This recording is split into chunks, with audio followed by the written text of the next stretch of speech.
escribir. Muy buenas tardes con todos, ¿cómo se encuentran?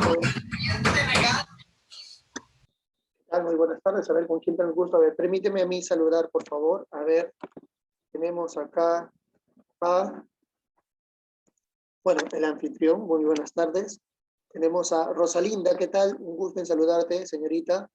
Adi García, ¿qué tal, señorita? Muy buenas tardes. Ariana Torres, también muy buenas tardes, señorita Ariana. Arlet Santillán, ¿cómo estás? Muy buenas tardes. Chiara Citia Chisi, ¿cómo estás? Johnny Palacios, muy buenas tardes, estimado alumno. Caroline, ¿cómo estás? Y también tenemos a Saraí, ¿cómo estás? Me gusta en saludarte. También tenemos a Saraí, ¿qué tal? Disculpa la mala pronunciación. Espero que se encuentren muy bien. Todos ustedes, ¿cómo están? ¿Cómo están, muchachos? Muy buenas tardes. Es un gusto en saludarles. Mi nombre es Elison Cortés Naveros Michel, ¿no? Y yo tengo en esta ocasión el honor y la oportunidad de dirigirme hacia ustedes y poder enseñarles el curso de química desde la 1 de la tarde hasta las 2:30, ¿no? ¿No, chicos? Es hasta las 2:30, ¿sí? Por favor, ustedes tienen la libertad de poder hablar por el micrófono, por favor. A mí yo estaría encantado de poder escucharlos, de poder saber, obviamente, sus opiniones. Espero que ya hayan almorzado.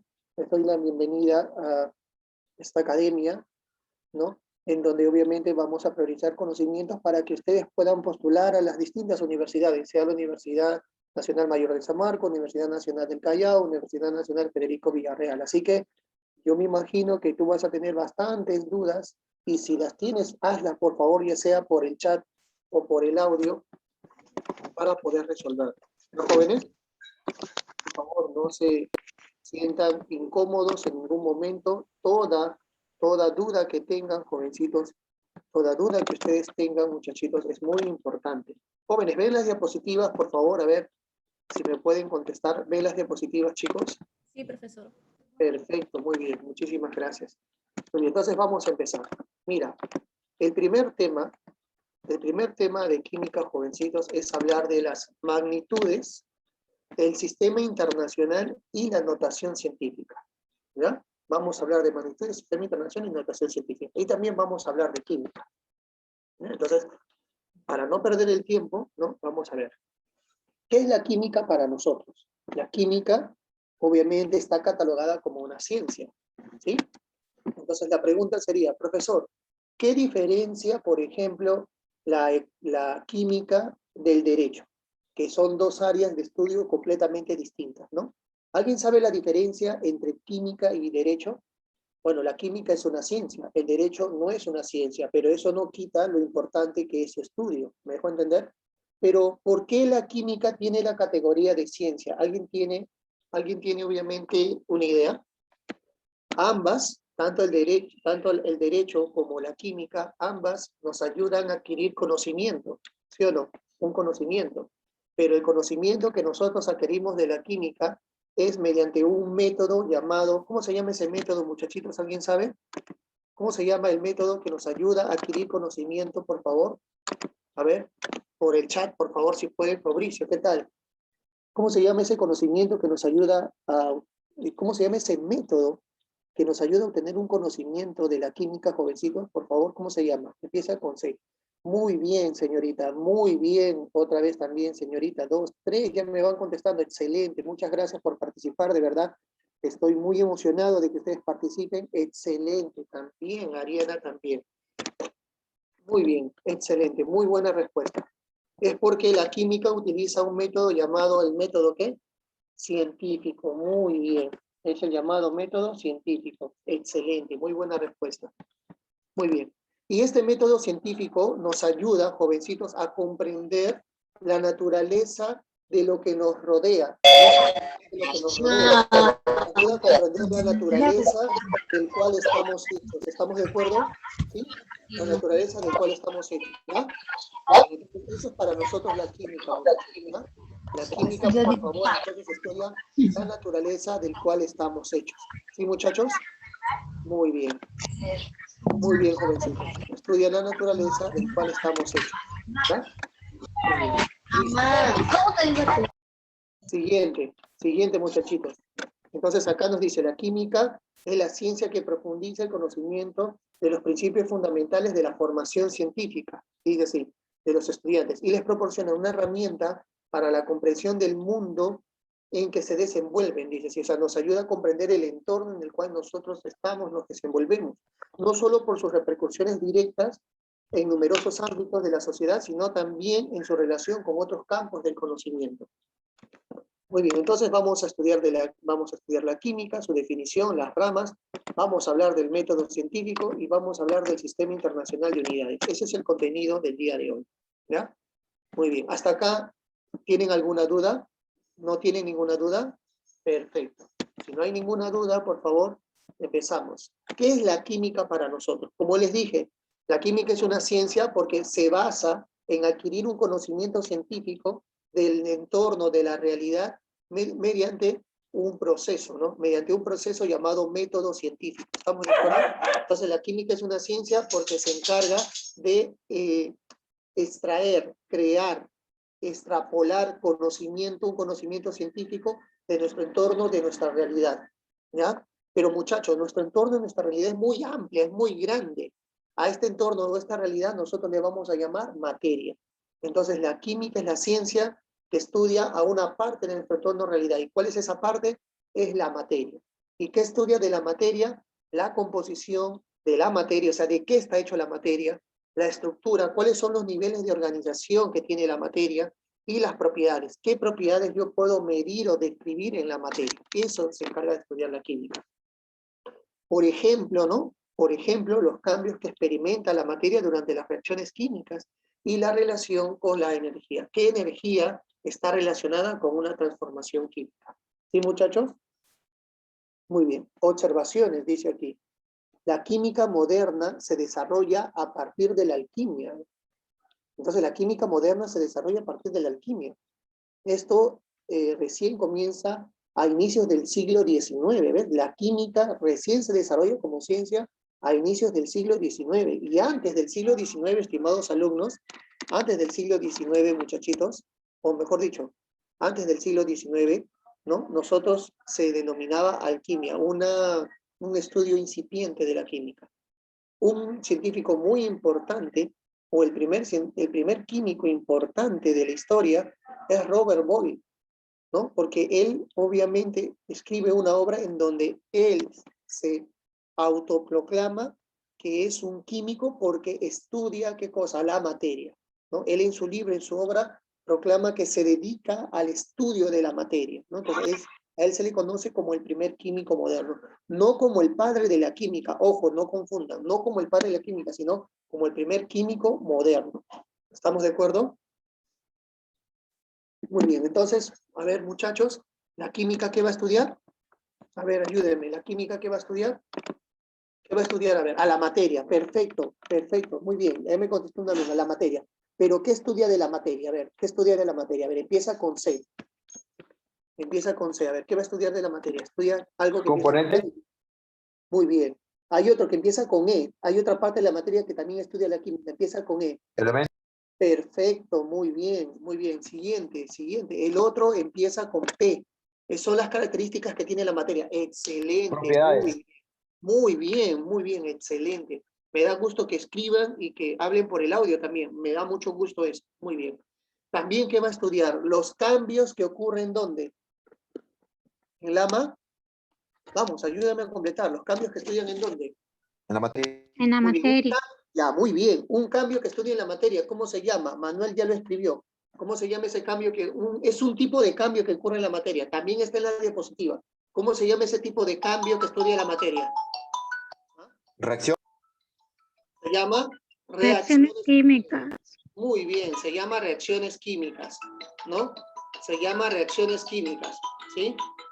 Muy bien, excelente. Se llama reacciones químicas. Muy bien. Muy bien, chicos. Sigamos. A ver, acá. Lean esto, por favor. Lean esto, por favor.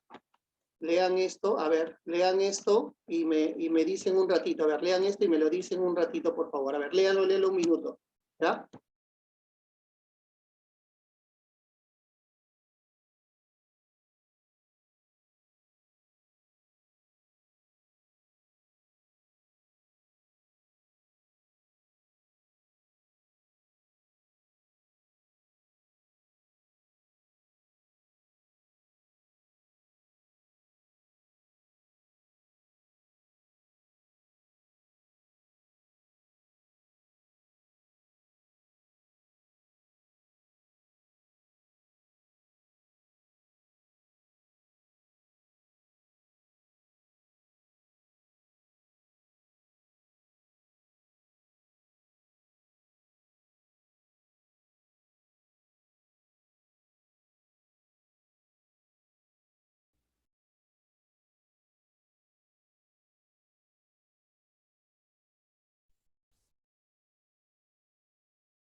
Muy bien, muchachos. Vamos a leer entonces, vamos a leer esto de acá, jovencitos, vamos a leerlo. Miren, entonces ya sabemos qué es la química, ¿sí o no, muchachitos? La química es una ciencia, ¿no? Es una ciencia que estudia la materia, ¿no? Ya me dijeron que estudia la materia, ¿sí? Muy bien. Estudia la materia, estudia la composición, estudia las propiedades, ¿no? Estudia obviamente la transformación de la materia y su relación con la energía, ¿sí? Muy bien.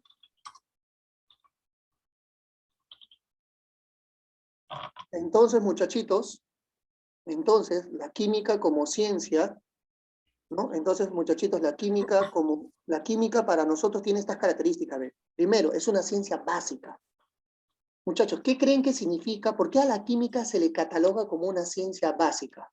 ¿Por qué crees que a la química se le cataloga como una ciencia básica? A ver, ¿qué creen ustedes? Que obviamente es necesario conocer o aprender los conocimientos, muchachitos. Es necesario conocer y comprender los conocimientos, muchachos. Sí, claro que sí. Claro que sí. En nuestra vida diaria, jovencitos, es necesario conocer, ¿no? Los conocimientos de química para poder desenvolvernos mejor. Entonces, eso lo vuelve como una ciencia básica. Es básico aprender los conocimientos de química. ¿Estamos de acuerdo? No solamente para desenvolvernos, sino que también es una ciencia que permite el desarrollo de estudio de otras ciencias también. Permite el desarrollo de estudio de otras ciencias, jovencitos. Permite el desarrollo de estudio de otras ciencias. ¿Estamos de acuerdo? Por ejemplo, gracias a los conocimientos de la química, se puede obviamente desarrollar la bioquímica, la genética, la mecánica de fluidos, ¿no? La ingeniería química, la microbiología, ¿no? Gracias, jovencitos, gracias a la química. ¿Estamos de acuerdo? Gracias a la química se puede desarrollar eso, ¿sí? Muy bien, muchachos, muy bien. ¿Está claro hasta acá? ¿Sí? Muy bien, perfecto.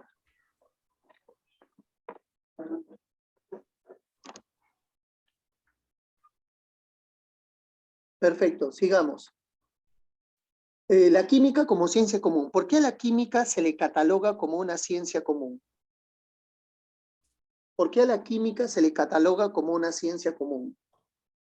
A la química se le cataloga como una ciencia común presente en todo lo que nos rodea. Se le coloca como una ciencia común presente en todo lo que nos rodea. O sea, es cotidiano encontrar la química en diferentes áreas, ¿no? Por ejemplo, en los alimentos es necesario conocer de química, en la preparación de los alimentos. En la mezcla de productos de limpieza para desinfectar es necesario saber de química para saber qué mezclar y qué no mezclar, ¿no? En la química, obviamente, como una ciencia empírica, también es muy importante la química como una ciencia empírica, ¿no? La química como ciencia empírica nos trata de decir, jovencitos, que es basada, obviamente, en un método científico, y el paso más importante del método científico, muchachos, es la llamada experimentación. Para la química, el paso, la etapa de la experimentación es vital, porque ahí es donde obviamente vamos a crear un nuevo conocimiento o vamos a concluir un nuevo conocimiento, ¿sí? Muy bien, entonces no se olviden, ¿por qué la química es una ciencia básica, jovencitos? Porque conocer la química nos permite o le permite a otras ciencias desarrollar sus áreas de estudio o sus unidades de estudio. ¿Por qué es una ciencia común? La química es una ciencia común porque lo encontramos en cualquier ámbito de nuestra vida diaria, desde el momento de hablar de oxidación, cuando se deposita el sarro, cuando mezclamos la pintura, cuando preparamos una disolución, eso lo vuelve a la química una ciencia común. Y la química también es una ciencia empírica o también llamada experimental. ¿Qué quiere decir? Que dentro del método científico, la etapa de experimentación es vital para el desarrollo de la química, ¿ya? Es vital para el desarrollo de la química. ¿Ya, jovencitos? Muy bien. Es vital para el desarrollo de la química. ¿Ya?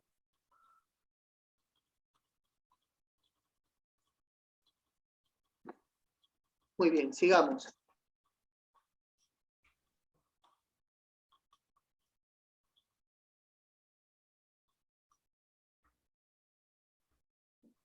Sigamos. Vamos a hablar ahora las ramas de la química. Recuerda que la química estudia la materia y la materia es muy amplia.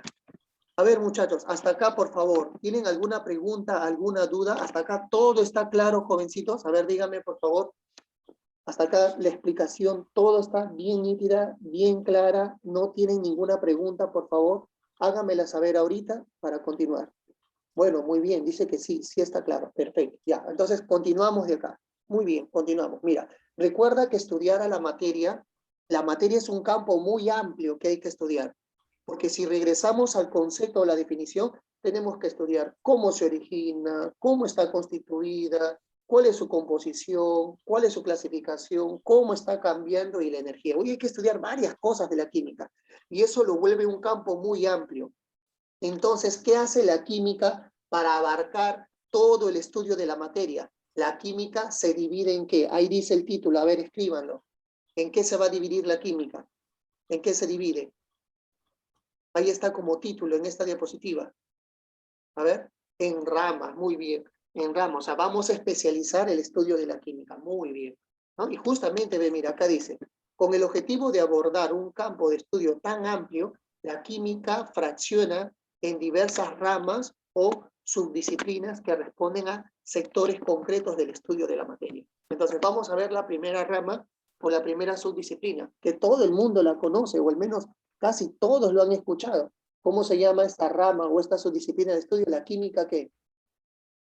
La química orgánica. ¿Y qué es la química orgánica? Dice, la química orgánica, ¿no? Estudia una clase numerosa de moléculas. Numerosa, muy numerosa, dice, ¿ya? O sea, va a estudiar a la mayoría de moléculas. Profesor, ¿y qué son las moléculas? Bueno, les digo rápidamente, las moléculas es la unión de átomos no metálicos. Las moléculas es la unión de átomos no metálicos. Cuando tú ves átomos no metálicos unidos, están formando una molécula, ¿sí? Y se representan por una fórmula química. Entonces va a estudiar a la mayoría de moléculas, dice así. en su gran mayoría, dice, en su gran mayoría, dice bien claramente, contienen carbono, dice así. Principalmente tienen que tener carbono. Es importante esta característica. Las moléculas que son orgánicas tienen que tener carbono y deben presentar enlace covalente con hidrógeno, con oxígeno, con nitrógeno y otros heteroátomos también, conocidos como compuestos orgánicos. ¿Ya? Entonces acá tenemos diversas áreas que involucran como el estudio de la química orgánica. ¿Ves? Cuando te digan, ¿ves? El proceso para obtener sales orgánicas y fabricar jabones, eso le corresponde a la química, porque sales orgánicas y jabones están formados por compuestos orgánicos. El estudio de la desnaturalización de las proteínas y el lanzamiento de las grasas. Estudiar la propiedad de cómo las proteínas y las grasas se desnaturalizan obviamente le compete a la química, le compete a la química. El estudio de la combustión del propano y el butano también le compete a la química, ¿qué cosa, por favor? Orgánica. ¿Ves? Ahí tenemos 3 ejemplos donde están en evidencia el estudio de la química orgánica. Siguiente áreas o disciplina. La química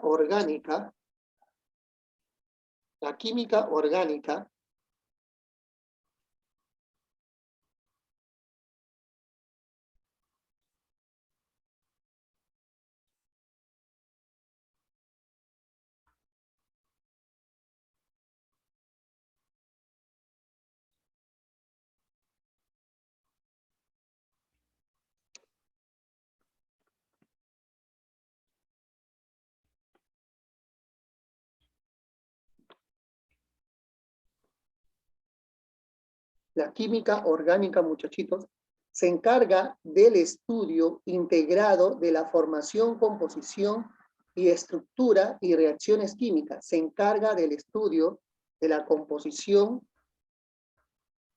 de las reacciones químicas. ¿Sí? La química orgánica se encarga del estudio, la composición y las reacciones químicas. ¿Ya? De elementos y compuestos inorgánicos, ¿no? De elementos y compuestos inorgánicos, ¿no? De elementos y compuestos inorgánicos. Entonces se encarga del estudio y la composición de reacciones químicas de compuestos inorgánicos. ¿Sí? Entonces tenemos ahí la formación, ¿no? Entonces va a estudiar a todos los compuestos, inorgánicos. ¿Estamos de acuerdo? Va a estudiar a todos los compuestos inorgánicos. ¿Sí? Muy bien. Entonces, muchachitos, acá están las moléculas que no están hechos principalmente de carbono, por ejemplo, y estudia a todos los otros elementos menos al carbono. Por ejemplo, estas funciones inorgánicas pueden ser ácidos, hidróxidos y óxidos, ¿no? Acá dice, por ejemplo, la formación de sales inorgánicas y el estudio de la higroscopía. Profesor, ¿qué es la higroscopía? Cuando la sal absorbe agua. La formación del herrumbe. ¿Qué es la formación del herrumbe? La formación de óxido de los materiales metálicos. El proceso de fabricación de nuevos metales para edificación en la industria de la construcción. Ahí está el área de la química inorgánica. Otra área, jovencitos, es la fisicoquímica. ¿La fisicoquímica de qué se va a encargar?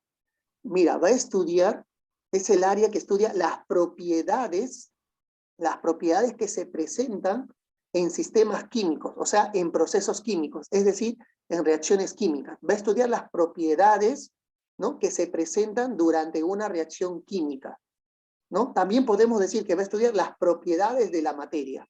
¿Y cómo estudia las propiedades de la materia? ¿Cómo explica las propiedades de la materia cuando reaccionan? Mediante leyes físicas. Por eso le llamamos fisicoquímica.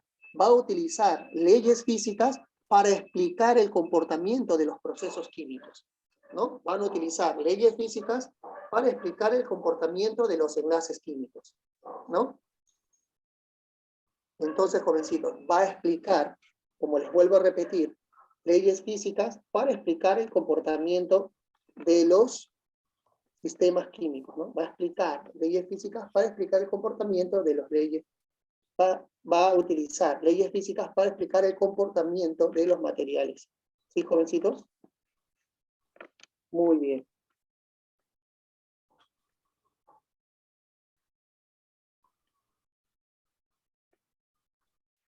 Muy bien, muchachos. Propiedades físicas que describen las características de un equilibrio químico.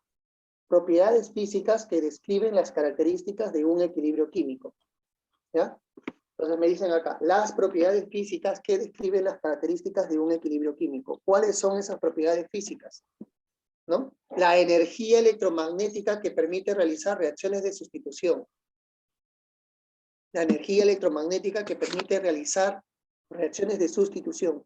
La eficiencia de la corriente eléctrica en la purificación de sustancias metálicas.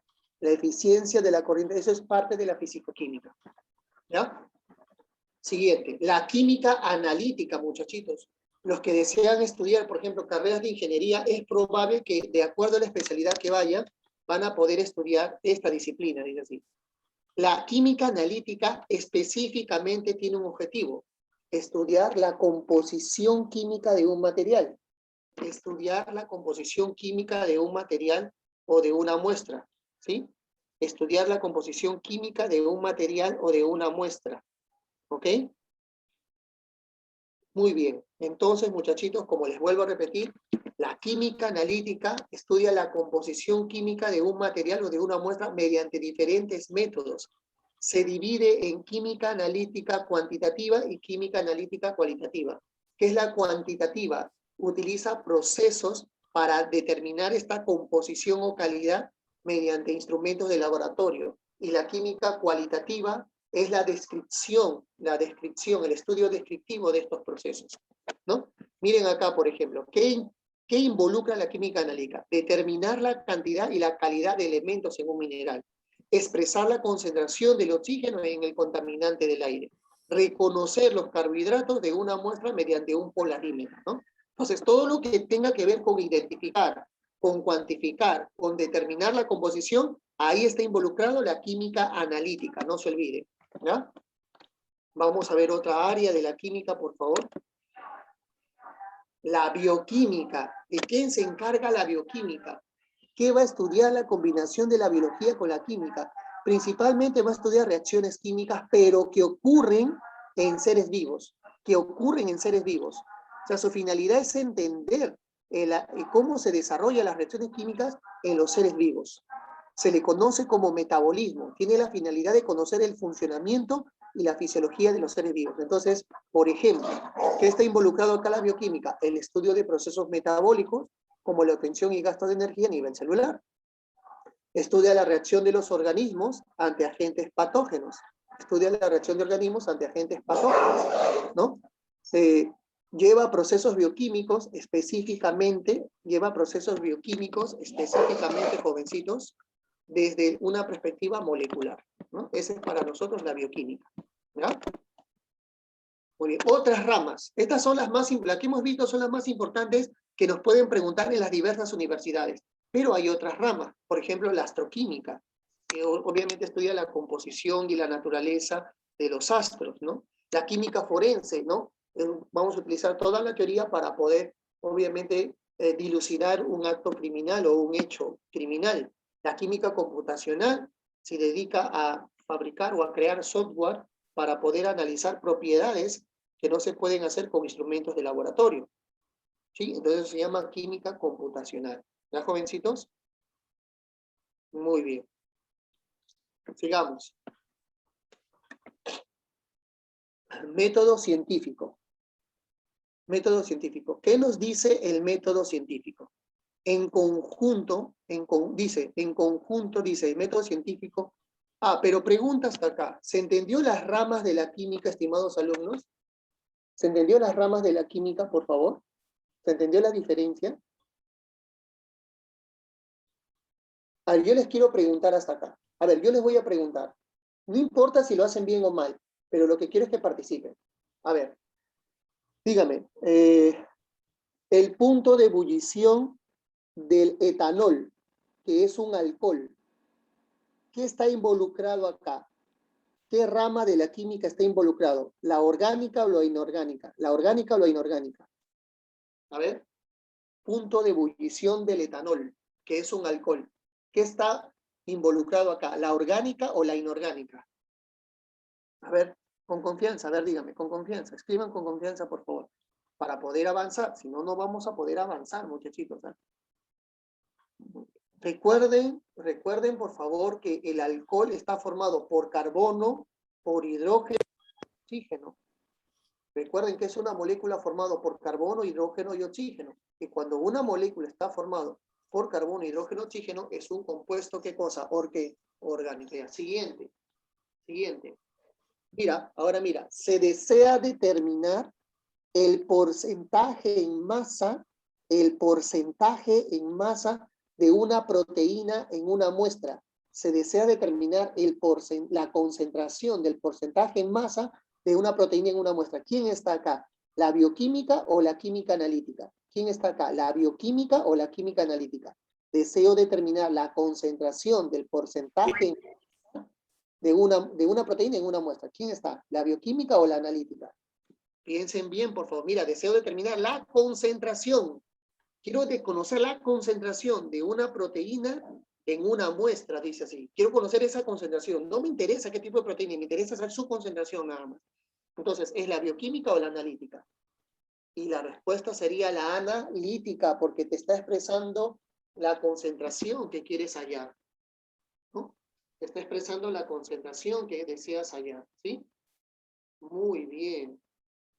Muy bien, jovencitos. Te está expresando la concentración que deseas hallar. ¿Ya? Excelente, muchachos. Muy bien.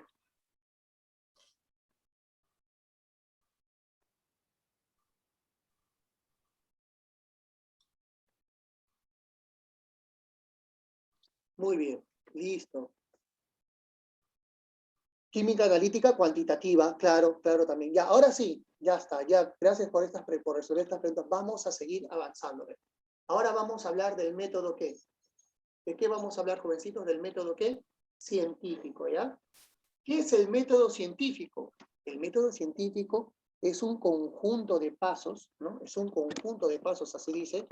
Es un conjunto de pasos que se emplean, dice así, es un conjunto de pasos que se emplean para adquirir nuevos conocimientos. Jóvenes, cabe recalcar que estos nuevos conocimientos son conocimientos científicos, ¿ya? Cabe recalcar que estos conocimientos son conocimientos científicos. Entonces, es el conjunto de pasos, ¿no?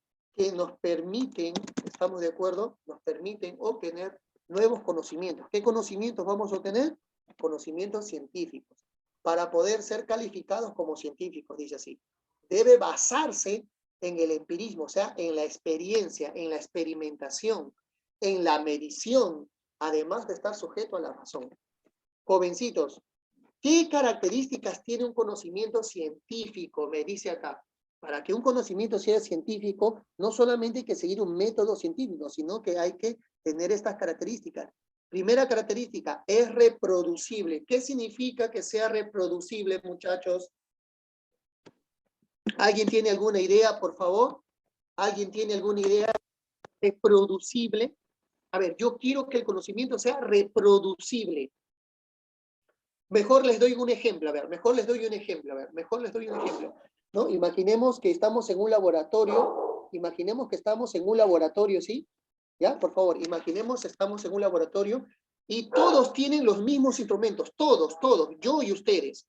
Entonces yo voy a hacer el siguiente experimento. Voy a mojar un billete en alcohol y lo voy a encender. Y agito la mano donde sostengo el billete y la llama se evapora. Pregunta, ¿qué significa que ese conocimiento sea reproducible? ¿Que solamente yo lo puedo hacer o ustedes también lo pueden hacer, obviamente teniendo los implementos de seguridad adecuados? Dime, ¿solamente yo lo puedo hacer o también ustedes? Todos podemos repetirlo muy bien. Cualquiera lo puede repetir. Cualquiera. No necesita ser un profesor de química, ni mucho menos un científico experimentado en química. No, cualquiera lo debe reproducir. Siguiente, ¿qué significa que el conocimiento sea razonado? Cuando tú obtienes un conocimiento razonado, solamente razonado, nada más, razonado. A ver, yo les pregunto, los sentimientos que ustedes tienen por su mascota, ¿no? Los conocimientos que adquieren por su mascota, ¿serán conocimientos razonados? ¿Será un conocimiento razonado? Los sentimientos que tienen a sus familiares, ¿será un conocimiento razonado? No, no es razonado. Entonces, un conocimiento razonado, ¿qué es? Es todo juicio de valor, es todo juicio de valor donde tus sentimientos no están involucrados. No están involucrados. En otras palabras, tu estudio al adquirir este conocimiento tiene que ser parcial o imparcial. Escribe la palabra parcial o imparcial. ¿Cómo tiene que ser para ti? ¿Parcial o imparcial?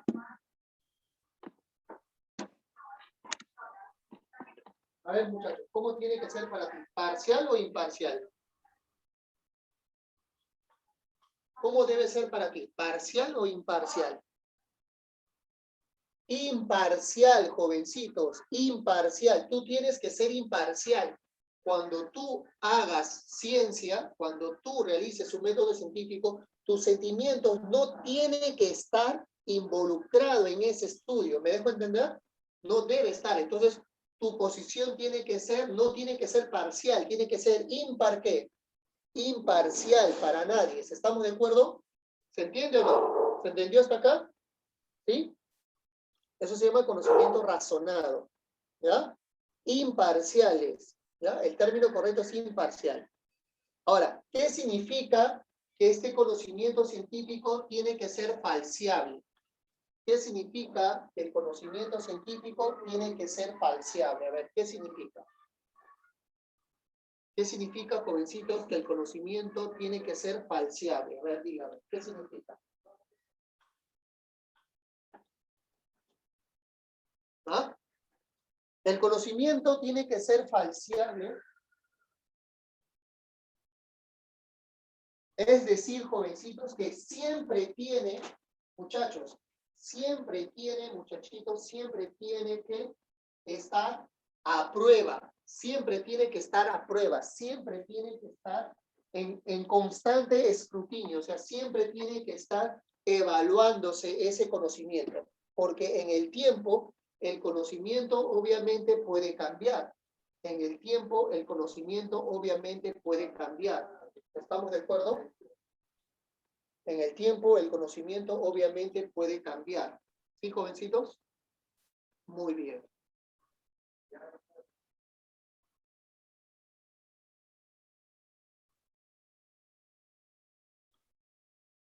Muy bien, muchachos. En el tiempo el conocimiento obviamente puede cambiar.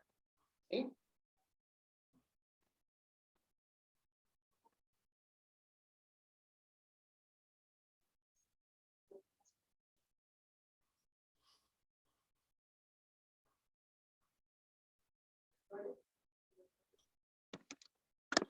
Muy bien. Entonces, estos son los pasos del método científico, ¿ya?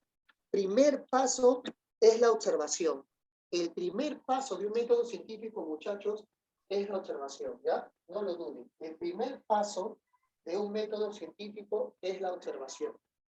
¿Sí? Muy bien. El primer paso de un método científico, estimados alumnos, es la observación, ¿ya?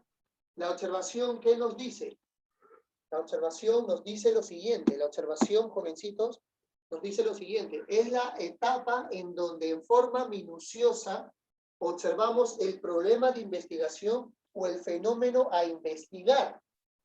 Entonces, consiste en eso. Es la primera etapa donde en forma muy minuciosa observamos el problema de investigación o el fenómeno a investigar. Pero no solamente lo observamos, muchachitos, sino que también vamos a recoger información de la observación de este fenómeno. Vamos a recolectar datos. No solamente lo vamos a recolectar, lo vamos a clasificar estos datos. Vamos a buscar bibliografía de primera fuente, de segunda fuente, llamadas primarias y secundarias. ¿Sí? Muy bien. Entonces vamos a ver si todo lo que recolectamos y clasificamos, si todo lo que hemos recolectado o observado, ¿no? Nos va a ser útil para el desarrollo de los demás pasos. ¿Ya? Muy bien, entonces eso es la observación. La observación consiste en observar minuciosamente el problema de investigación o el fenómeno a investigar, minuciosamente. ¿Ya? Muy bien. La siguiente, la formulación de hipótesis, muchachos. ¿Qué es la formulación de hipótesis? Muchachos, la formulación de hipótesis, ¿ya?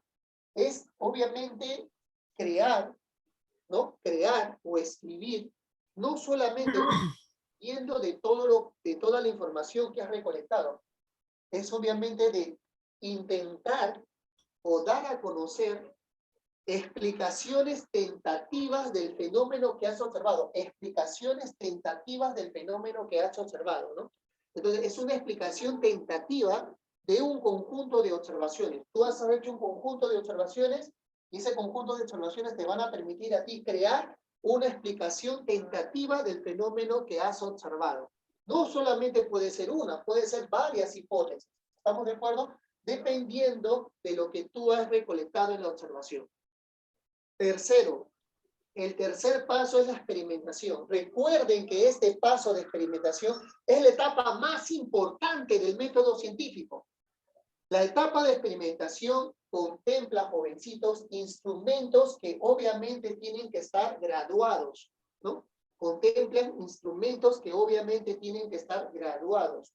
Contemplan instrumentos, jovencitos, que tienen obviamente tienen procesos estandarizados también, van a utilizar procesos estandarizados, y todo esto tiene la finalidad de poner a prueba la hipótesis, de poner a prueba si la explicación tentativa es válida o soporta, ¿estamos de acuerdo? O soporta, obviamente, el sistema de la evaluación y la experimentación, ¿no? Entonces, es poner a prueba las hipótesis, o tratar de falsear las hipótesis, volverlas válidas o no válidas, ¿no? Eso es lo importante acá, volverlas válidas o no válidas. ¿Ya, muchachitos? No se vayan a olvidar, ¿ya?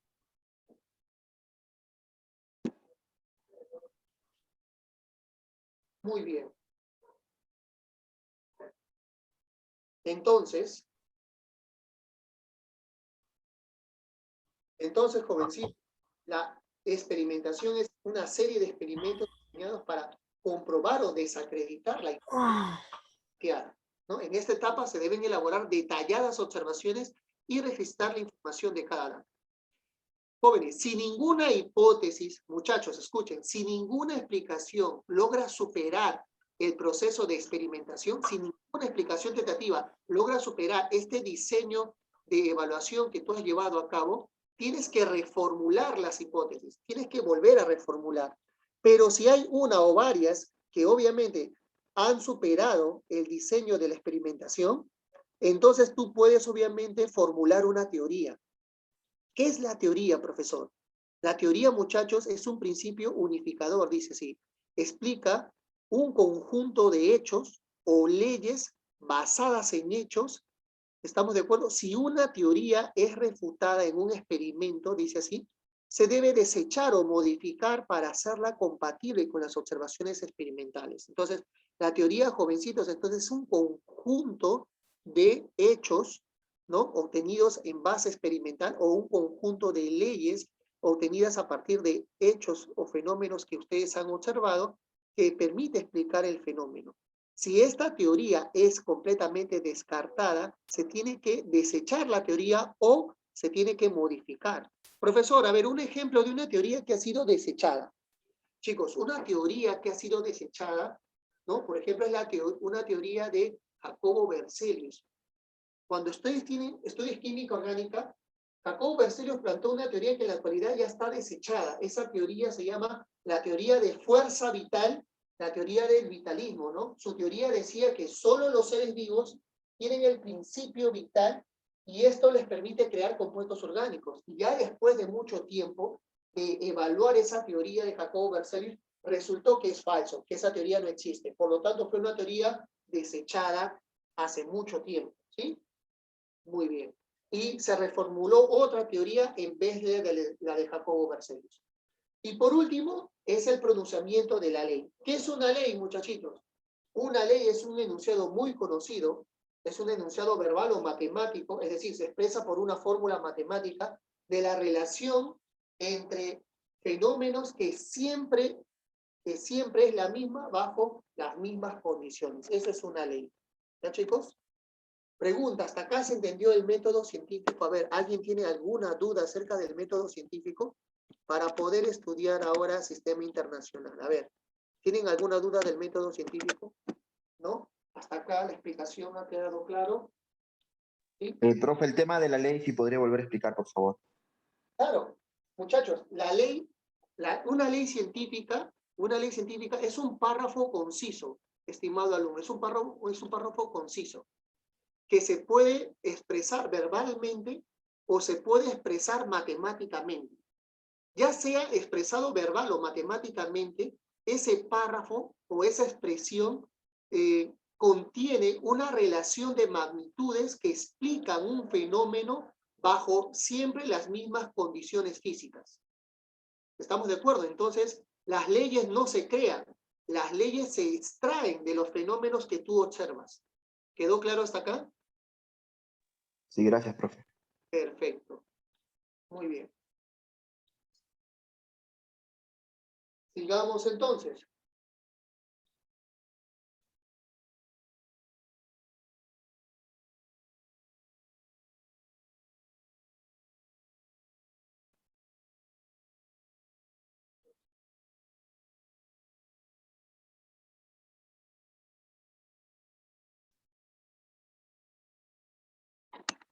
Muy bien, siguiente.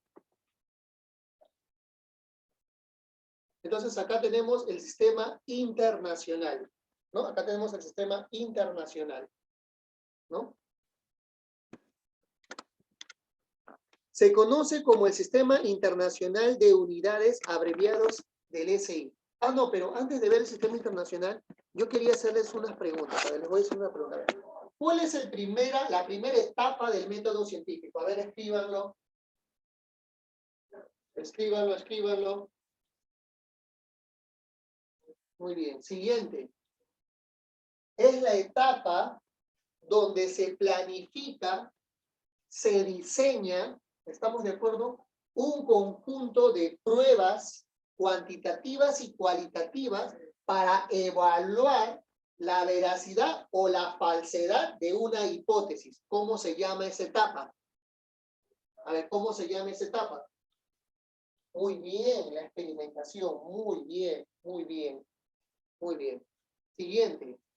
¿Cuál es la etapa en donde a partir de la información recabada, del análisis minucioso de un fenómeno, se obtiene explicaciones, ¿no?, tentativas de dicho fenómeno? ¿Cómo se llama esa etapa? Formulación de hipótesis. Muy bien, chicos. Excelente, muy bien. Sigamos, ahora sí. ¿Qué es el sistema internacional? Es muy importante estudiar el sistema internacional. Vamos a estudiar el sistema internacional, ¿ya? Como dice ahí, el sistema internacional se le abrevia como SI. SI, ¿ya? El sistema internacional de medición es empleado en prácticamente todo el mundo, o sea, casi todo el mundo utiliza el sistema internacional de unidades. Dice así. Es utilizado en la construcción de los demás numerosos instrumentos de medición para el consumo, tanto especializado como cotidiano, ¿no? O sea, es decir, el sistema internacional se utiliza, por ejemplo, en una transacción comercial, ¿no? En una transacción turística, ¿no? En una operación financiera, ¿no? En una actividad o competencia deportiva, en una investigación científica, en el recojo de datos o de muestras, ¿no? Ahí en todo, en la medición del tiempo, en todo eso se utiliza el sistema internacional. Por eso dice, lo puedes utilizar tanto en un ámbito especializado como cotidiano. El Sistema Internacional de Unidades, abreviado SI, también es conocido como el Sistema Internacional de Medidas. Es el heredero del antiguo sistema métrico decimal, por lo que el sistema internacional también es conocido en forma genérica como sistema métrico. O sea, ¿qué te quiere decir? que antes que se establezca el sistema internacional, existía el sistema métrico decimal. Antes que existiera el sistema decimal, existía el sistema métrico decimal. ¿Estamos de acuerdo? Muy bien. Antes que exista el sistema decimal, existía el método métrico decimal. ¿Sí?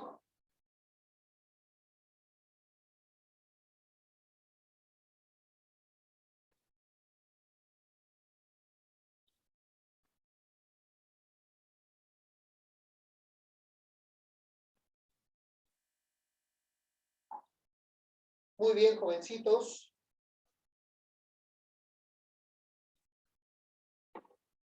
Sigamos, muchachos, sigamos. ¿Ya? Como les vuelvo a repetir, muchachitos, el sistema internacional, entonces, antiguamente se llamaba sistema métrico decimal. ¿En qué año aparece el sistema internacional? En el año de 1960, jovencitos.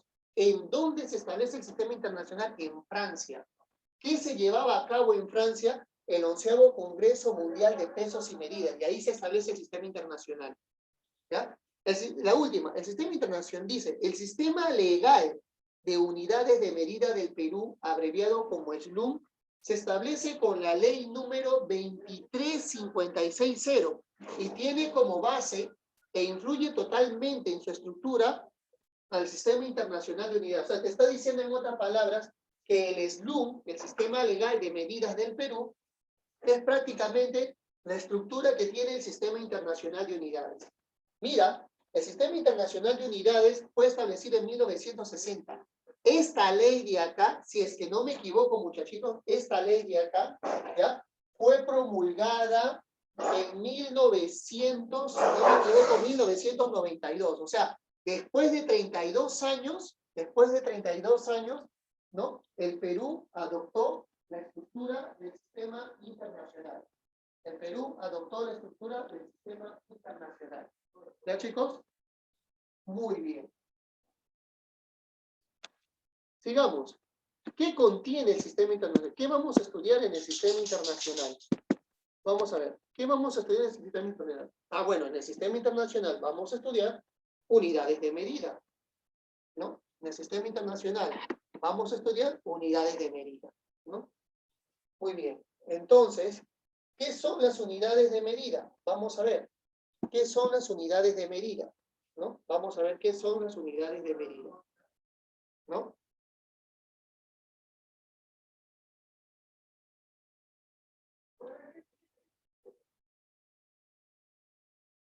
Muchachos, las unidades de medida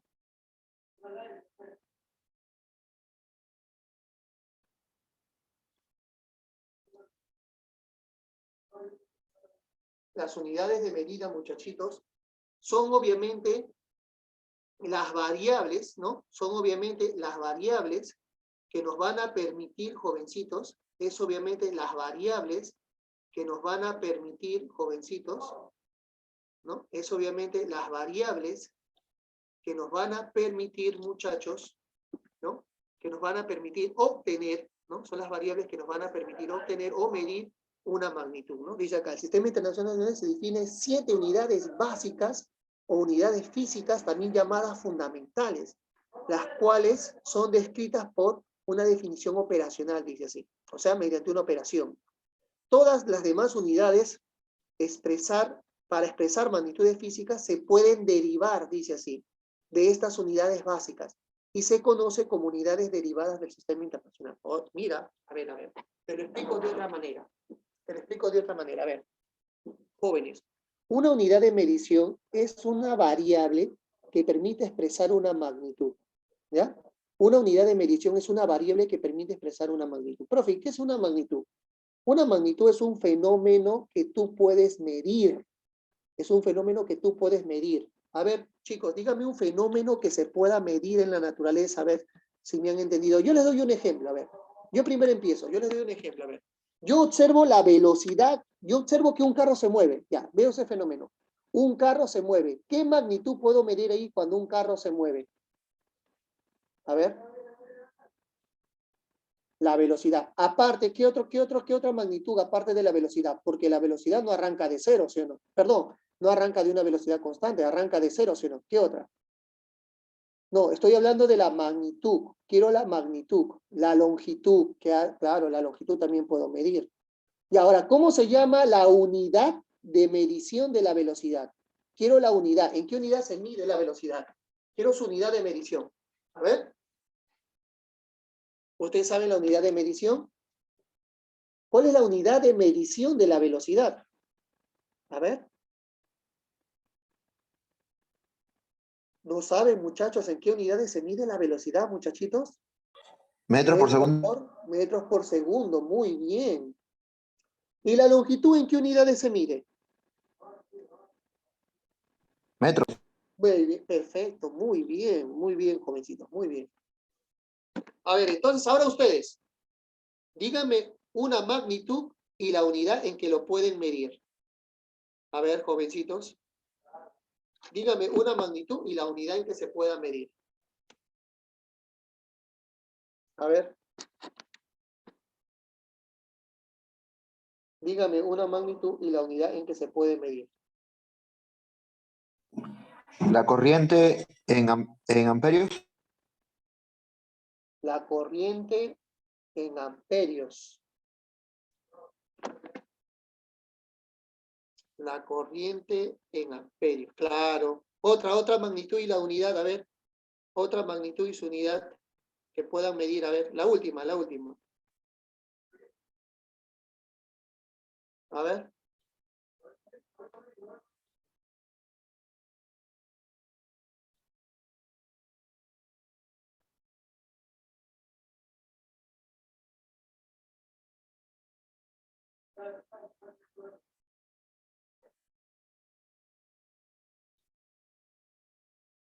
Muy bien, muchachos.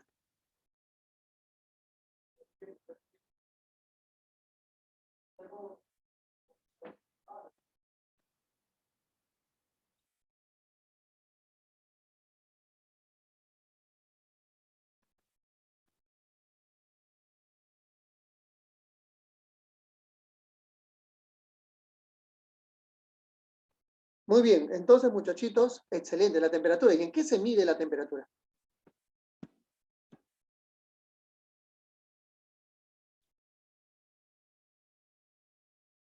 A ver.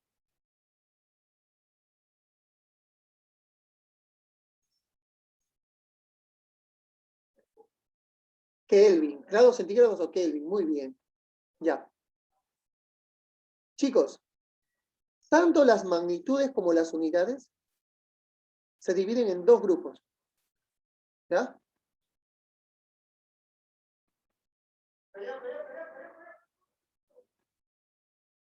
Muy bien, muchachos. Como les vuelvo a repetir, jovencitos. Como les vuelvo a repetir, muchachos. A ver, las magnitudes y las unidades se dividen en dos grupos, ¿no? Unidades básicas y unidades derivadas. Unidades básicas y unidades derivadas. ¿Ya? Así le llamamos. Unidades básicas y unidades derivadas. ¿Ya? Muy bien. Entonces le llamamos unidades básicas y unidades derivadas. ¿Estamos de acuerdo? Muy bien. Sigamos. Las unidades básicas son 7. Las unidades básicas son 7, jovencitos. Básicas o fundamentales. ¿Ya? Son 7. ¿Estamos de acuerdo? Muy bien. ¿Y cuáles son esas unidades? Es muy importante conocerlas, ¿ah? Es muy importante conocer esas unidades. ¿Estamos de acuerdo? Es muy importante conocer esas unidades. ¿Cuáles son? El tiempo, ahí está. Son el tiempo, ahí está. Es el tiempo, jovencitos. ¿Y el tiempo en qué unidad se mide? Se mide en segundos. Y se simboliza con S minúscula. La longitud que mide, se mide en metros. Se expresa con M minúscula. La masa que se mide en kilogramos, se expresa como K minúscula, G minúscula. ¿Ya? Muy bien. La cantidad de sustancia, ¿ya? La cantidad de sustancia, llamada mol. ¿Ya? Muy bien. Muy bien.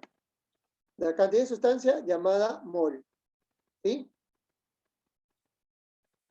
Temperatura, la temperatura en Kelvin. La temperatura en Kelvin. ¿Sí? Muy bien, la temperatura en Kelvin. La corriente eléctrica en Kelvin. Ahí está. La corriente eléctrica en amperios, como ya me lo dijeron. Y la intensidad luminosa, en candela. ¿Ya? Muy bien, muchachos. ¿Sí?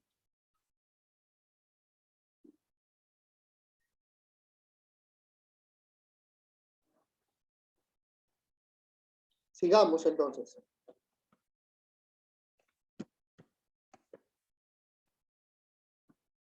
Y estas son las unidades derivadas. Las unidades derivadas, recuerda que se obtienen a partir de una básica, ¿ya?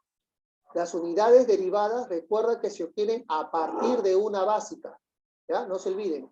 Las unidades derivadas se obtienen a partir de una básica. ¿Estamos de acuerdo? Muy bien. Por ejemplo, el área es una unidad básica. ¿Por qué? Porque tú multiplicas 2 veces,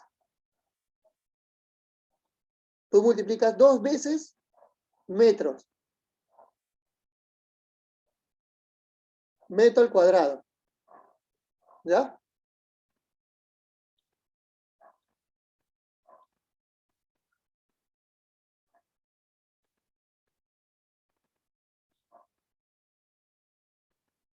Muy bien. El área del metro cuadrado.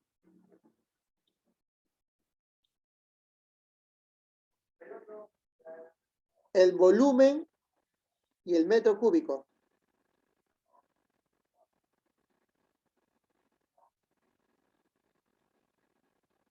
Y acá tenemos el metro cúbico.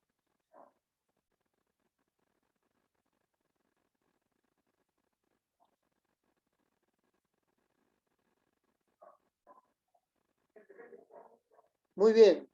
Entonces, la fuerza es Newton. ¿Ya?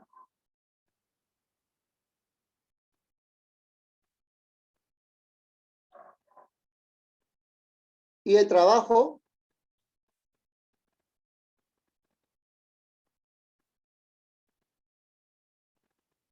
muy bien.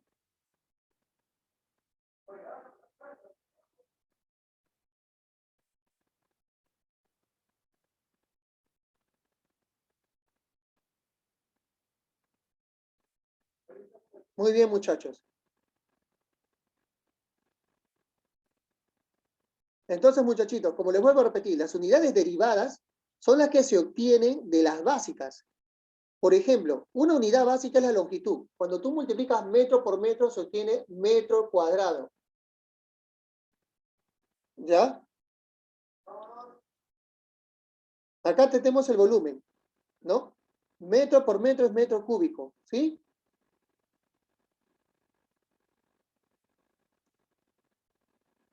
La fuerza, obviamente, es igual a Newton. ¿Estamos de acuerdo?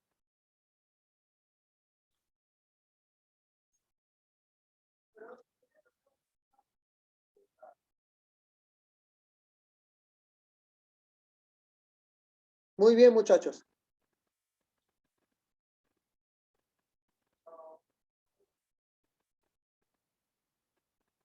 La presión, obviamente, también es el pascal. Trabajo y energía, ¿sí?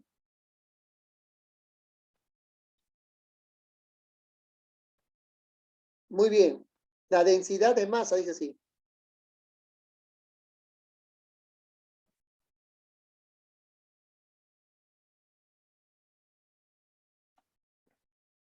Muy bien, muchachos. ¿Se entiende que es una derivada, jovencitos? Hasta acá, ¿se entiende que es una derivada? ¿Se entiende que las unidades derivadas se obtienen de las básicas?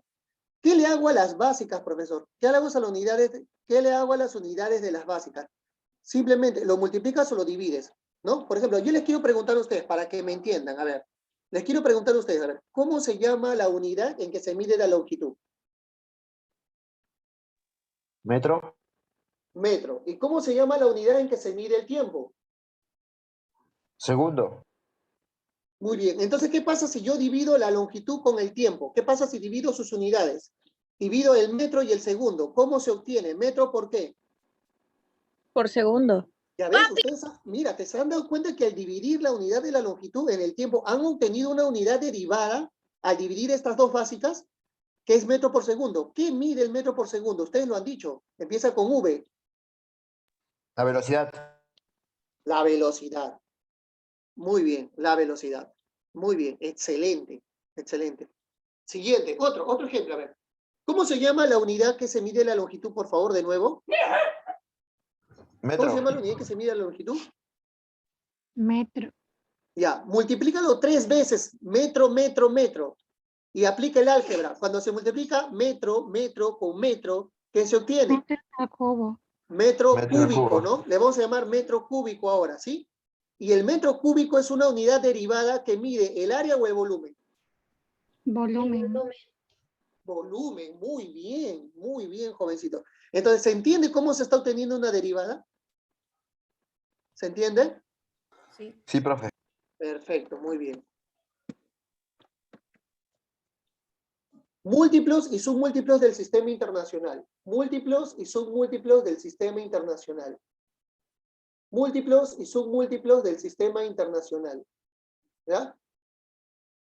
Muy bien. Múltiplos y submúltiplos del sistema internacional nos dice, son prefijos, ¿no? Son prefijos del sistema internacional, se utilizaron para nombrar a los múltiplos, dice así, ¿no? Se utilizaron para nombrar a los múltiplos, ¿sí? Entonces, son prefijos que se utiliza para nombrar a los múltiplos y submúltiplos de cualquier unidad.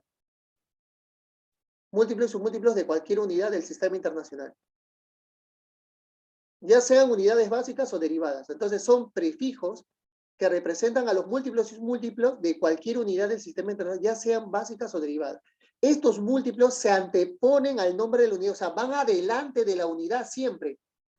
Entonces yo te pregunto, dime una unidad, el segundo, ¿en dónde iría el múltiplo y el submúltiplo? ¿Después de la unidad segundo o antes del segundo? A ver, dime. ¿Después o antes? ¿Ah?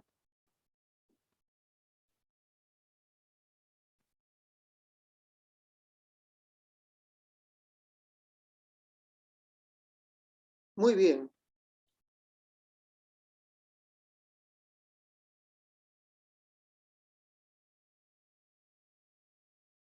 Muy bien, muchachos. Entonces, estos prefijos se anteponen al nombre de la unidad para indicar el múltiplo o submúltiplo decimal de la misma. Del mismo modo, los símbolos de los prefijos se anteponen a los símbolos de las unidades. ¿Sí? Muy bien.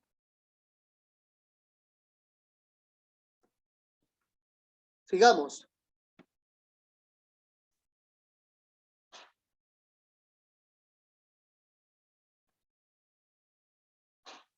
Entonces tenemos acá la equivalencia decimal en los prefijos del sistema internacional. ¿No? Acá están los prefijos, pues chicos, ¿no? Estos son los prefijos, mira. ¿No? Tenemos el iota, el zeta, el hexa, el peta, el tera, el giga, el mega, el kilo, el hecto y el nano. Pero tú lo vas a utilizar con este símbolo, ¿no? Lo vas a utilizar con este símbolo, ¿estamos de acuerdo? Con el Y lo vas a utilizar al yeta. Con el Y lo vas a utilizar al yeta. ¿Estamos de acuerdo? Muy bien.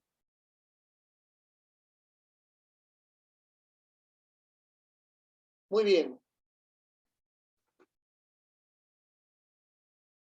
Entonces, muchachitos, como les vuelvo a repetir, se utiliza el símbolo, ¿sí? Y, acá obviamente el Z, acá obviamente el E para el hexa, acá el peta, el tera, el giga, el mega, mira, están en mayúscula, por eso se llama múltiplo, porque están en mayúscula, ¿sí? Acá obviamente es el kilo en minúscula, el H en minúscula y el esto, ¿sí? Muy bien.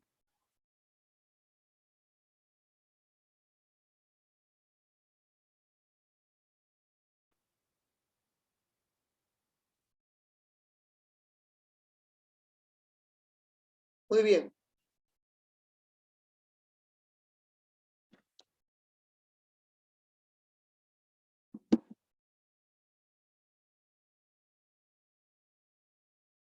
Muy bien, jovencitos.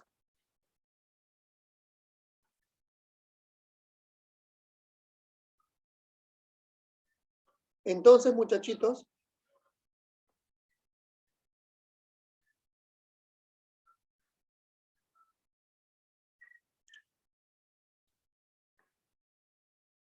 entonces tenemos acá.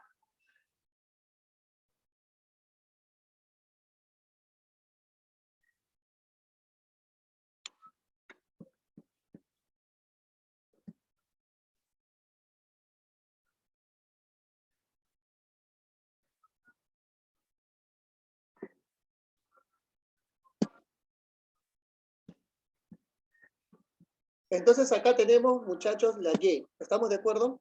¿Sí? Entonces tenemos acá la letra Y, estamos de acuerdo, que equivale a 10 a la 24. El Z, 10 a la 21. El E, 10 a la 18. El peta, 10 a la 15. El tera, 10 a la 12. El giga, 10 a la 9. El mega, 10 a la 6. El kilo, 10 a la 3. El H, 10 a la 2. Y el DA, 10 a la 3. ¿Ya? Tienes que grabarte esos valores. Los submúltiplos están en negativo. ¿Estamos de acuerdo? Los submúltiplos son negativos. ¿Estamos de acuerdo? Con exponente negativo. Así que un deci equivale 10 a la menos 1. Un deci equivale 10 a la menos 1. ¿Sí? Muy bien. El centi equivale 10 a la menos 2. El centi equivale 10 a la menos 2. El mil equivale 10 a la menos 3. El micro 10 a la menos 6. El nano 10 a la menos 9. El peta 10 a la menos 12. El femto 10 a la menos 15. El ato 10 a la menos 18. El Z, 10 a la menos 21. El Y, 10 a la menos 24. ¿Ya? Entonces vamos a ver algunas reglas respecto a las unidades. Vamos a ver alguna regla respecto a las 3 unidades. ¿Estamos de acuerdo? Muy bien, vamos a ver. ¿Cuál es la primera? La primera es, obviamente, dice, las unidades de medida, múltiplos o submúltiplos, solo podrán designarse con sus nombres completos o sus símbolos correspondientes, dice así. O sea, o escribes el nombre completo, o escribes su símbolo, o nombre o el símbolo. Dice así. Dice, ¿qué más? No está permitido el uso de cualquier otro símbolo o abreviatura. No está permitido cualquier otro símbolo, ¿no? No está permitido cualquier otro símbolo o su abreviatura. No está permitido, así dice. ¿Sí? Muy bien. Entonces, tenemos acá el gramo. ¿Sí? Tenemos acá el gramo. ¿Sí? Muy bien. Entonces tenemos acá el gramo. Pero el gramo no es correcto expresarlo como GR, no es correcto. Solamente debes expresar la letra G nada más. El metro, por ejemplo. ¿Cómo se expresa el metro correctamente? Con la letra M nada más. No existe MTS, no existe MT, no existe eso. Es incorrecto utilizar eso de ahí. ¿Estamos de acuerdo? Siguiente. ¿Ya? Entonces, tenemos acá litro, por ejemplo. El litro se representa así, L minúscula o L mayúscula, pero nunca LT, ¿no? Nunca LT. ¿Estamos de acuerdo? Nunca LT, ¿ya? Muy bien, sigamos.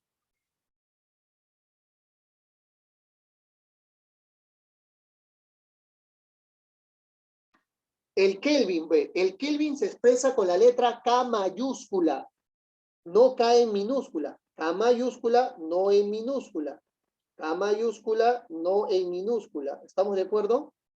Muy bien. El centímetro se expresa como SM elevado a la menos 3. SM elevado a la menos 3. ¿Estamos de acuerdo? Muy bien. Entonces, jovencitos, SM elevado a la menos 3, ¿no? SM elevado a la menos 3, obviamente no es CC, pues, ¿no? Obviamente no es esa relación. ¿Estamos de acuerdo? Muy bien, sigamos.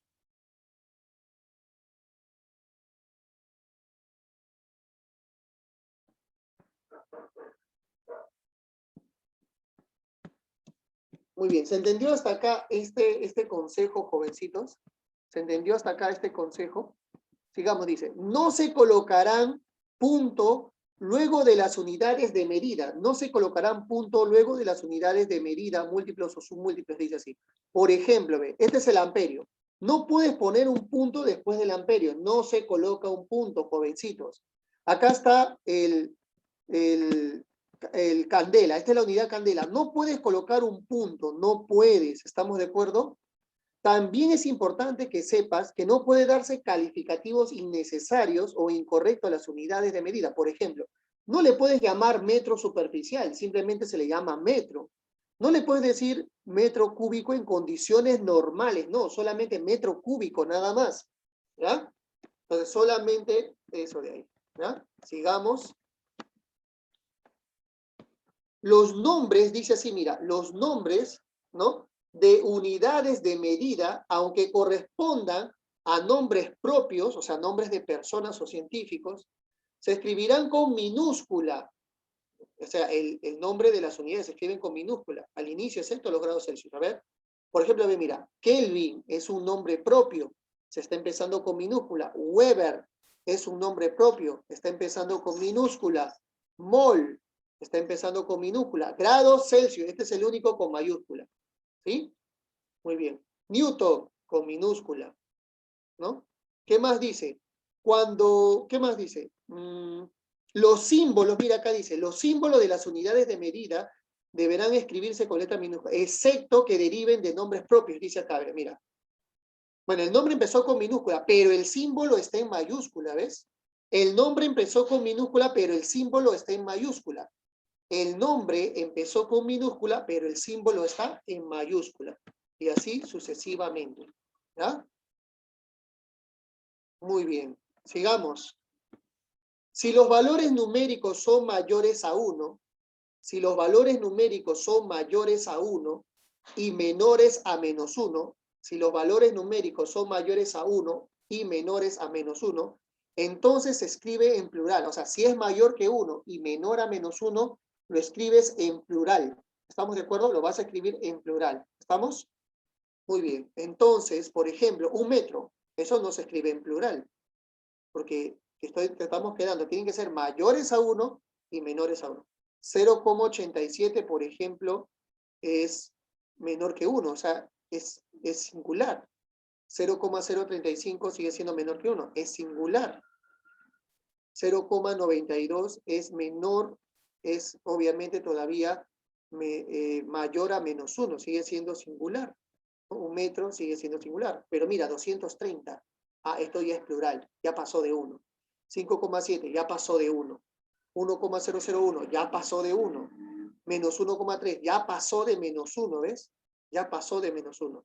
Menos 32,8, ya pasó de menos 1. ¿Ya? Cuando pasa de 1 o pasa de menos 1, plural. Cuando está entre menos 1 y 1, ¿ya?, es singular. ¿Ya? Muy bien, muchachos. Ya vamos a culminar. Vamos a ver ahora el factor de conversión. ¿Qué es el factor de conversión? Dice así. Es una operación matemática para hacer cambios de unidades. Tú quieres hacer cambios de unidades, haces obviamente el factor de conversión, ¿no? De una misma magnitud. ¿Estamos de acuerdo? Muy bien. Para calcular la equivalencia entre los múltiplos y submúltiplos de una determinada unidad de medida. Para hacer la equivalencia de múltiplos o submúltiplos en una determinada unidad de medida. Dicho con palabras más sencillas, un factor de conversión es una cuenta que permite expresar una medida de diferentes formas, ¿ves? Dicho de otra manera, ¿no? ¿No? Es una cuenta que permite expresar una medida de distintas formas, ¿no? Ejemplos frecuentes es la utilización de factores de conversión, son los cambios monetarios, ¿no? A ver, por ejemplo, jovencitos, a ver, para que no se me aburran, a ver. ¿A cuánto equivale $1 en soles, por favor? A ver, dígame. $1 en soles, ¿a qué sería igual? A ver, por favor. 4 soles. Ya, muy bien. Entonces, si yo tengo $10, entonces, ¿arriba qué van a poner? ¿Arriba qué van a poner? ¿4 soles o $1? Si lo quieren pasar a soles. ¿Arriba qué van a poner? A ver, yo lo voy a colocar así, de mira. Lo voy a expresar de esta manera, de mira. ¿ya? Lo voy a expresar de esta manera. ¿Ya? Acá tengo mi ecuación, ¿ya? Y yo les digo acá tengo 4, ¿no? Tengo acá $4, ¿no? Y yo quiero pasarlo a soles. Entonces decimos, factor de conversión. Factor de conversión, profesor. Factor de conversión. Vamos a ver el factor de conversión. Entonces, acá pongo 4, ¿4 qué? 4 soles, ¿sí o no? Profesor, ahí pongo 4 soles. Profesor, ahí voy a poner 4 soles. Y abajo voy a poner ¿un qué? ¿Un qué, muchachitos? $1. Dólar. $1, muy bien. Voy a poner $1. ¿Estamos de acuerdo? Entonces voy a poner acá 4 soles derivados con $1. O sea, cada 4 soles, ¿no? Equivale a $1. Ahí está, equivale a $1. ¿No? Equivale a $1.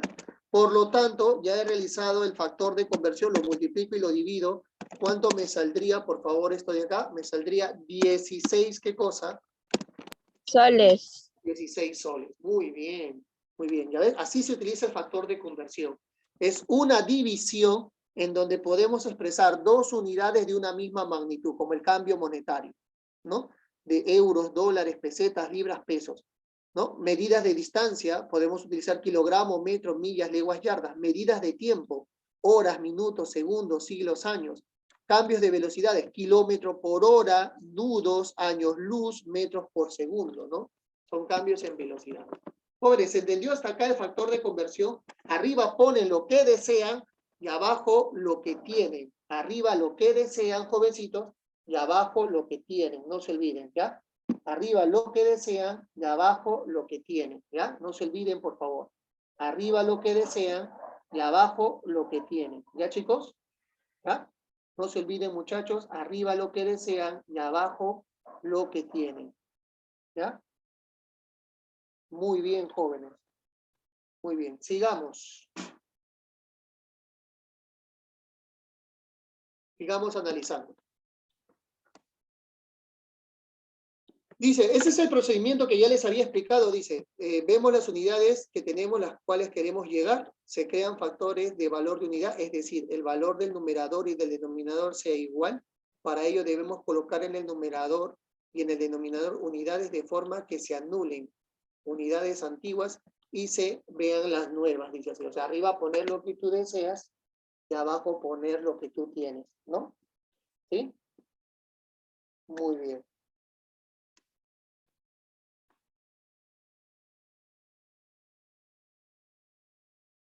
Muy bien, muchachito.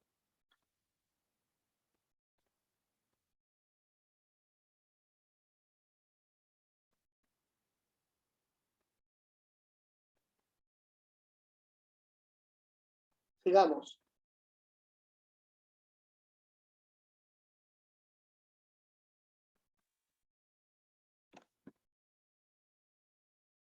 Tenemos, por ejemplo, esta pregunta número 9. A ver, ¿qué nos dice esta pregunta número 9? Dice, el factor de conversión o factor de unidad es un método de conversión que se basa en multiplicar una o varias fracciones en las del numerador y el denominador son cantidades iguales expresadas en una unidad de medida.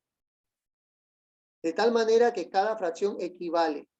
¿Sí? De tal manera que cada fracción equivale. ¿Estamos de acuerdo? Muy bien. Sigamos entonces.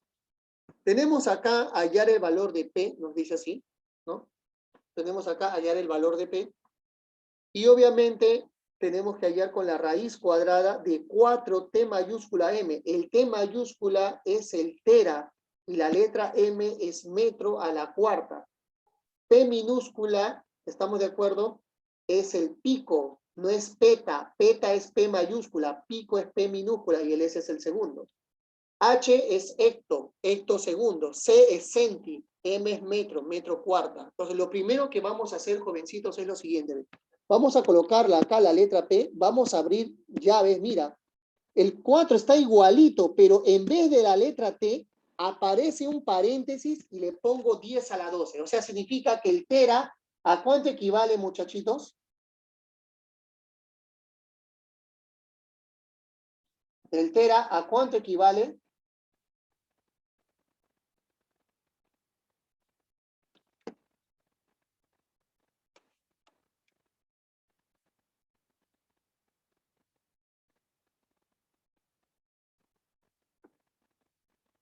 Muchachos, ¿el tera a cuánto equivale, jovencitos?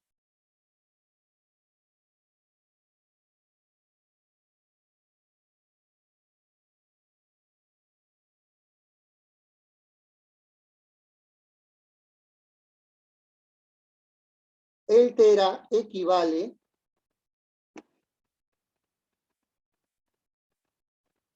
a 10 a la 12. Pero como la unidad metro está elevada a la cuarta, como la unidad metro está elevada a la cuarta,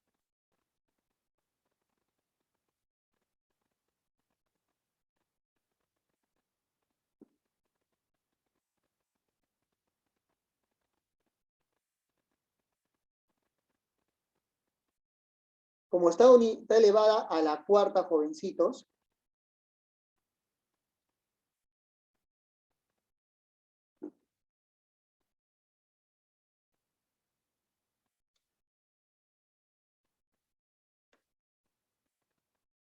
entonces la base 10 también está elevada a la cuarta, ¿ya? La base 10 también está elevada a la cuarta, ¿sí? Muy bien, sigamos. Sigamos, muchachos. Tengo acá picos segundos, ¿estamos de acuerdo?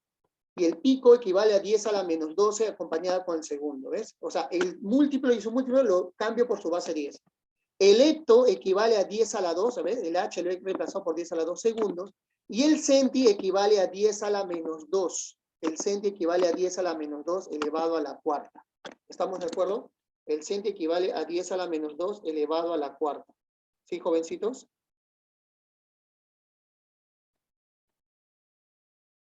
Muy bien.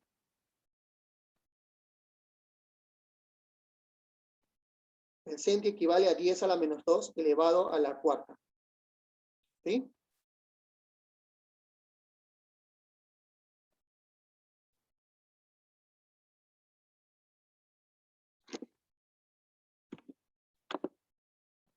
Muy bien.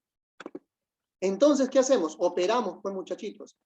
Comenzamos a operar, ¿ya? Se va, obviamente, metro cuarta con metro cuarta del numerador con el denominador. Se va segundos con segundos, ¿ves? Desaparecieron las unidades. ¿Te das cuenta? Acá ya desaparecieron las unidades. Entonces multiplicamos. 12 por 4 es 48, menos 12 es 36. Sería 4 por 10 a la 36. 48 menos 2 es 36. Acá tengo 10 a la menos 8. Tengo acá 10 a la menos 8. ¿No? Lo multiplico por 10 al cuadrado y me sale 10 a la ¿cuánto? 10 a la menos 6. ¿No? Muy bien. Multiplico por 10 a la menos 6. ¿Ya?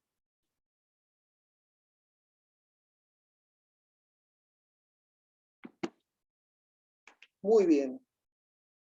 Entonces, el peta es igual a 4 por 10 a la 42. La raíz cuadrada de 4 es 2 y la raíz cuadrada de 10 a 42 es 10 a la 21. ¿Sí, chicos? ¿Se entendió hasta acá?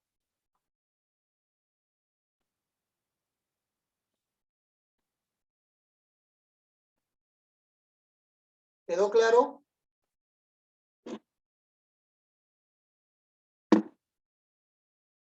¿Se entendió, muchachos? ¿Quedó claro hasta acá? ¿Sí? Jóvenes, ¿hasta acá se entendió? ¿Alguna duda que tengan? Muy bien, jovencitos. Entonces, ahí ya tienen los materiales para que puedan resolver. Ha sido un gusto, de verdad. Nos vemos la próxima clase. Estudien, por favor. Ahí ya tienen las diapositivas. Estudien muy bien. Cualquier duda ya saben. ¿Ya? Muy bien. Nos vemos. Ya, profesor.